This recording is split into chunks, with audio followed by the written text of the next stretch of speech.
நேயர்களே, இன்றைக்கு திராவிட முன்னேற்ற கழகம் பாரதிய ஜனதாவோடு நெருங்குவதாக பெரிய பரபரப்பு ஏற்பட்டிருக்கிறது.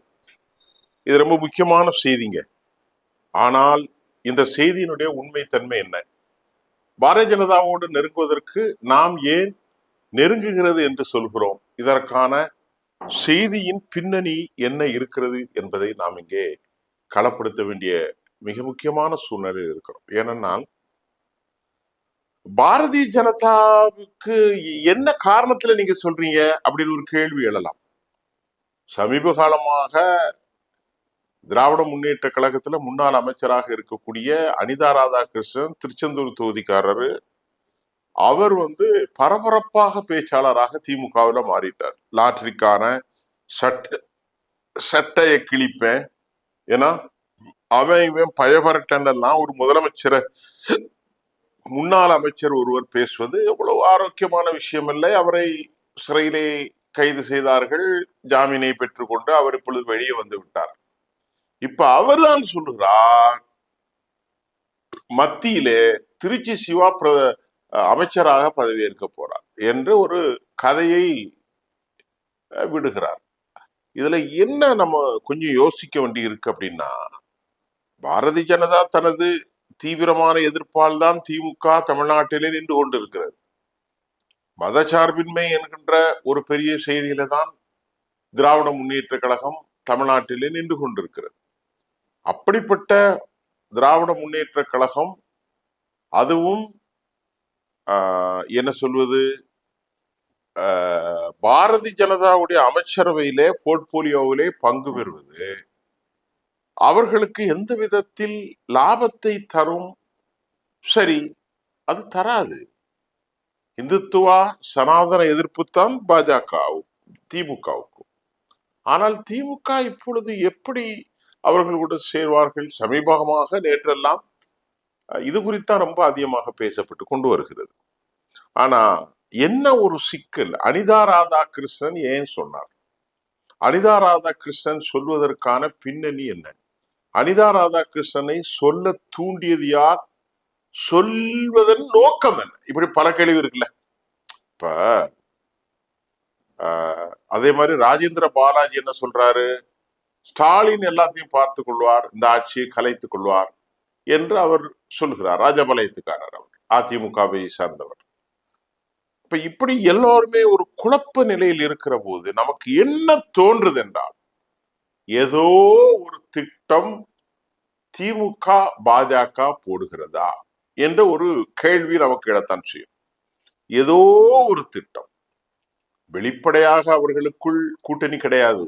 ஆனால் உள்ளரங்கமாக, நான் பல சேனல்ல சொல்லியிருக்கேன், உள்ளரங்கமாக அவர்களுக்குள் ஏராளமான ஒரு ஒரு நெருக்கம் இருக்கிறது என்பதை ஒரு 3 மாதங்களுக்கு முன்பே சொன்னேன். 2 மாதங்களுக்கு முன்பே, 1.5 மாதம் 2 மாதத்துக்குள் எங்கே சொன்னவென்றால், கர்நாடக மாநிலத்தில் குர்க்கில் நடந்த மாநாட்டில் ரகசிய கூட்டத்தில் இங்கிருந்து சபரீசன், உதயநிதி ஸ்டாலின் மற்றும் உண்டான திராவிட முன்னேற்ற கழகத்தினுடைய தலைமை பொறுப்பில் இருப்பவர்கள், அதே போன்று அக்கட்சியினுடைய முதன்மை பொறுப்பில் இருக்கும் கட்சி தலைவருடைய மனைவி கட்சி பொறுப்பில் இல்லை, திருமதி துர்கா ஸ்டாலின் அம்மா அவர்களும் சென்றார்கள்.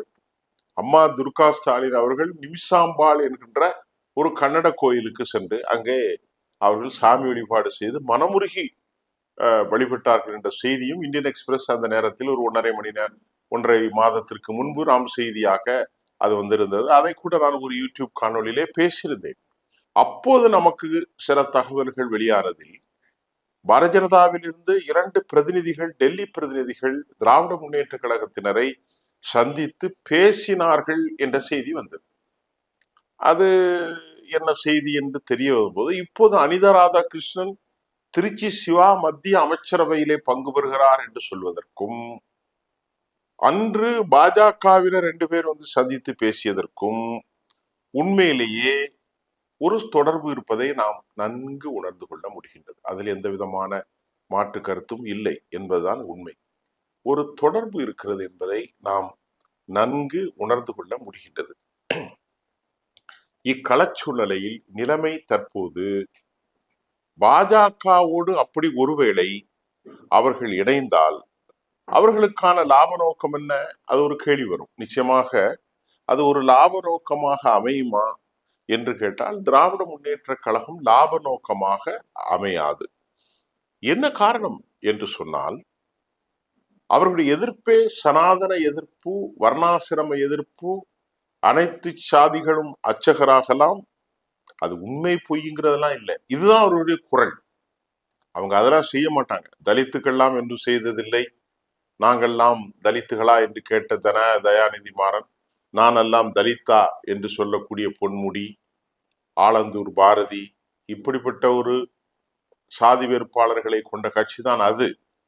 ஆனால் வெளிப்படையாக அவர்கள் சொல்லக்கூடிய ஒரு விவகாரம் என்னவென்றால், நாங்கள் அண்ணா, பேரறிஞர் அண்ணா, தமிழ் தேசியம், திராவிட தேசியம் எல்லாவற்றையும் ஒருங்கிணைத்து, மொழி போராட்டத்தை ஒருங்கிணைத்து, ஜஸ்டிஸ் பார்ட்டியை ஒருங்கிணைத்து, கருணாநிதியினுடைய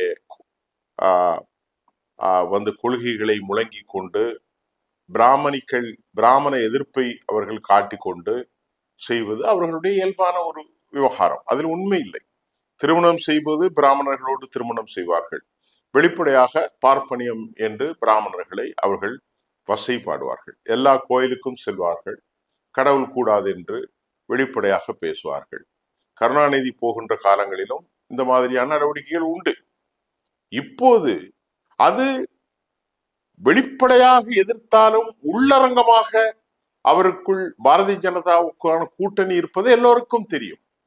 இப்போது அப்படி ஒரு கூட்டணி அமைத்தால் வழக்கமாக அவர்களுக்கு வாக்களிக்கக்கூடிய கிறிஸ்தவ வாக்காளர்கள் இந்த முறை இல்லை, அவர்கள் வெளியேறிவிட்டார்கள். ஆக முஸ்லிம்கள் மட்டும்தான் அவர்களுக்கு ஓரளவுக்கு கை கொடுத்து கொண்டிருக்கிறார்கள். தலித் வாக்காளர்களும் அவர்களிடத்திலே இருக்கிறார்களா இல்லையா என்கின்ற ஒரு கேள்வி எழுகின்றது. இந்த மாதிரியான ஒரு களச்சூழலில், ஒரு புறச்சூழலில் என்ன நடக்கப் போகிறது என்று நமக்கு தெரியவில்லை. அனிதா ராதாகிருஷ்ணன் போன்ற மிக முக்கியமானவர்கள் இதனை இப்படி சொல்லி இருப்பதை நாம் எப்படி எடுத்துக்கொள்வது என்று தெரியாது. ஆனால் உண்மையில் அனிதா ராதாகிருஷ்ணன் சொல்வதற்கு பின்னால் ஒரு காரண காரியங்கள் இல்லாமல் இருக்காது என்பதை நாம் நன்கு யூகித்துத்தான் சொல்ல வேண்டும். அனிதா ராதாகிருஷ்ணன் சொல்வதற்கு பின்னால் ஒரு காரண காரியங்கள் இல்லாமல் இருப்பதற்கான வாய்ப்புகள் மிகுந்த குறைவு. ஒருவேளை 1997 காலகட்டங்களில் பண்டார பரதேசிகள், பிச்சைக்காரர்கள் என்றெல்லாம் அசிங்கமாக பாஜகவை விமர்சித்துவிட்ட கருணாநிதி அவர்கள் தலைமையிலான திராவிட முன்னேற்ற கழகம் 98 முரசொலி மாறனுக்கு பதவி வேண்டி அங்கே தாவிவிட்டார்கள். அப்போது கேட்கப்பட்டது, திராவிட முன்னேற்ற கழகம் இருக்கிற இடத்தில் மதச்சார்பின்மை இருக்கும், ஒரு பொது அஜெண்டா அடிப்படையிலே நாங்கள் சேர்ந்திருக்கிறோம் என்று சொன்னார்கள். அதே மாதிரி இன்னைக்கு ஸ்டாலின் மாறப்போகிறாரா? தெரியாது. ஸ்டாலின் தன்னை மாற்றப் போகிறாரா?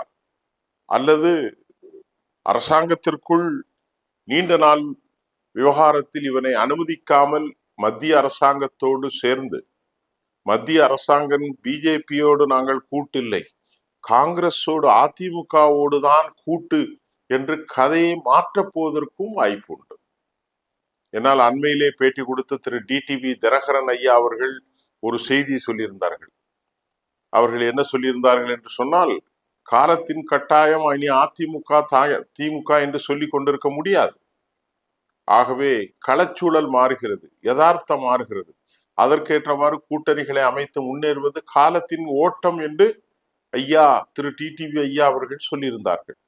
அப்படி பார்க்கின்ற போது நீங்கள் கொஞ்சம் யோசித்து பாருங்கள். ஒரு பக்கம் திமுக, மற்றொரு பக்கம் அதிமுக. அதிமுக கதையை முடித்து விட்டது. கிட்டத்தட்ட அதிமுக கழுதை தேய்ந்து கட்டரும்பாயி கதையை முடித்து விட்டார்கள். இருந்த போதிலும் எஞ்சிய அந்த நிலையை அவர்கள் உருவாக்கி வைத்துக் கொண்டு தங்களுக்கு சமநிலையில் ஒரு திமுகவை ரகசிய திட்டத்தின் அடிப்படையில் தமிழ்நாட்டுடைய ஆட்சிக்கு குந்தகம் விளைவிப்பதை போன்று ஏதாவது நடத்துவதற்கு திட்டங்கள் தீட்டப்பட்டிருக்கிறதா என்றால் திட்டங்கள் தீட்டப்பட்டிருக்கிறது. அதில் உண்மை எதுவும் மறுக்க முடியாது. ஆனால் அது என்னவென்றுதான் அறிய முடியவில்லை.